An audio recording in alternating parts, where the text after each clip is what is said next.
And these are 5 rules governing jus in. All right.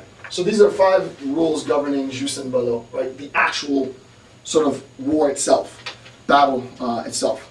Okay. Now, what are the rules governing jus in bello? Remember the difference now is now we're no longer talking about preventative strategies from a peacemaking stance. The only thing that can be implemented now are interventionist strategies, and maybe in another video I'll go through and I'll list some of these strategies based on what phase of war we're in. I'm not going to do that now. What I'm going to do now is I'm going to talk about sort of the rules that govern battle itself. Okay, number 1 is that is known as non-combatant,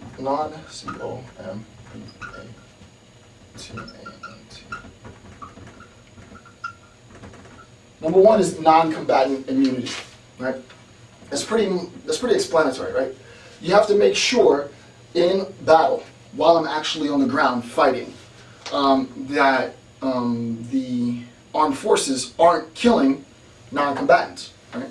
You don't want to get casualties from civilians. Civilian casualties should definitely be minimized, right? And everyone knows going into battle that there is going to be a certain level of civilian casualties. That's an understanding. It's not talking about civilian casualties as much as it's talking about the deliberate and direct targeting of civilians, right? Non-combatants. So that in my battle, if I see a young woman or a child on the road, and the child or the young woman presents no obvious threat to me, I can't walk by for the sake of walking by and kill that person, right? Now, if that woman is holding a Kalashnikov and she's trying to kill me, well, you can imagine what's going to happen, right? But that non-combatants should not be directly and deliberately targeted. We understand that non-combatants are always casualties of war, but what this is saying as far as justice during the battle is that they should not be targeted. And that's pretty self-explanatory. Okay. Number 2 is a prohibition against crimes deemed mala in se. M-A-L-A-I-N-C, and there's an actual space between that. Mala in se. Okay. There's a prohibition against crimes deemed mala in se. M-A-L-A-N-S-E. And what is mala in se, right? Mala in se is evil in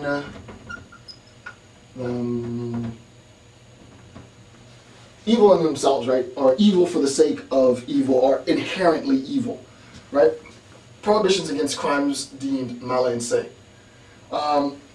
You have to make sure that while you're in battle, that you're not committing atrocities, right, during battle. That individuals aren't going into, for example, a community. You can imagine that there might be a village of children and farmers, and the militia aren't walking in and setting fire to the entire village, right? Mass rape would be a crime, mala in se. Genocidal atrocities, going in and just, deliberately executing every single person that I see on site, right? Obviously, crimes deemed mala in se is also going to be an infraction of non-combatant immunity, right? However, there are crimes, and this is important, and I'm not going to go into this because there's a lot, it can get a little bit more complicated. The question would be, can there be crimes mala in se against combatants, right? Against combatants, and obviously, yes, there can be crimes of mala in se against combatants. So, for example, and I don't want to jump the gun because we talk about POWs in a second, but you can have unfair treatment of POWs that would go against crimes mala in se. Deliberate acts of torture, mutilation, dismemberment, All of these things are acts that are evil in and of themselves, right? And typically what ends up happening with respect to combatants is that these atrocities occur once they've been captured. And obviously, I mean, this is a worst case scenario. So the first one, non-combatants should be immune from battle, right? They shouldn't be directly targeted for extermination. Second one is that we can't be killing people for the sake of the fun of killing people, right? This is not a sadistic movement, right? This is not a war of sadism. It's a war to end some conflict or, you know, get rights over something or so on and so forth. And military personnel are expressly prohibited from engaging in crimes mala in se, which are evil in themselves or inherently evil. Okay, number three is, again, proportionality. But it's different. Tionality.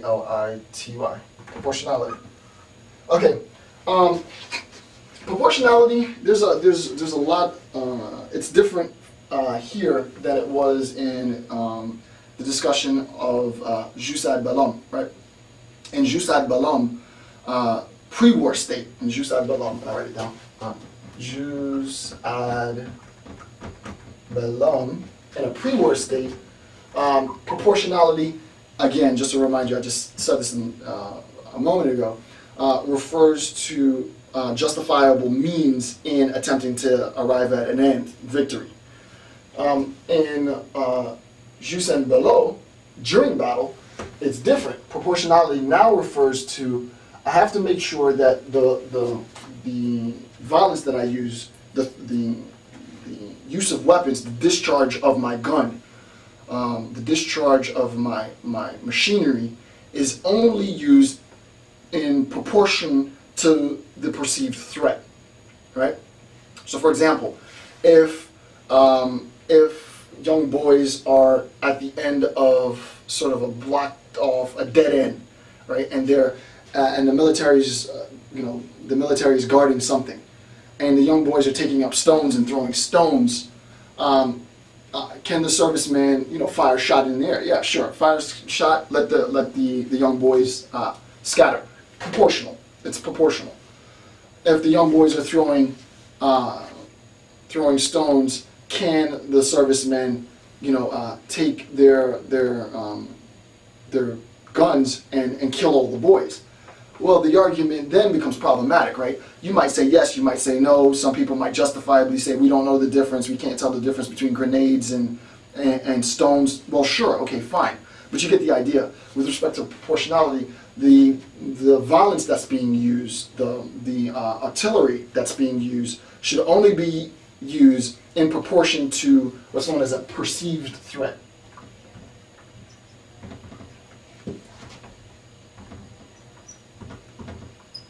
T-H-R-E-A-T. Sorry about that. A perceived threat, right? So the level of engagement is going to be contingent on the perceived threat. The higher the threat, the higher the perceived threat. I see 40 men with machetes and Kalashnikovs running towards me. Very high threat, right?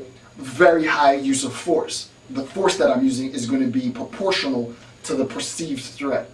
I see 40 men walking towards me, none with obvious guns, very low perceived threat. I'm going to be on guard. That's the difference in proportionality for jus in bello and jus ad bellum. Okay. Number 4. We move on and we talk about, this is what I was saying before, the humane treatment of POWs. The humane treatment of POWs. We have to make sure that in war, that POWs, prisoners of war, are treated humanely, right? POWs should not be tortured, right? They should not have their limbs broken. They should not be dismembered, right? They should not be humiliated. They should not be, none of that should occur. Any of those things shouldn't occur, right? We have to make sure that during battle, that once we receive and capture prisoners of war, that we treat them humanely, right? They should have due process and so on. So the humane treatment of POWs is, and this is not in any order. You can put this in any order. This is not in any specific order.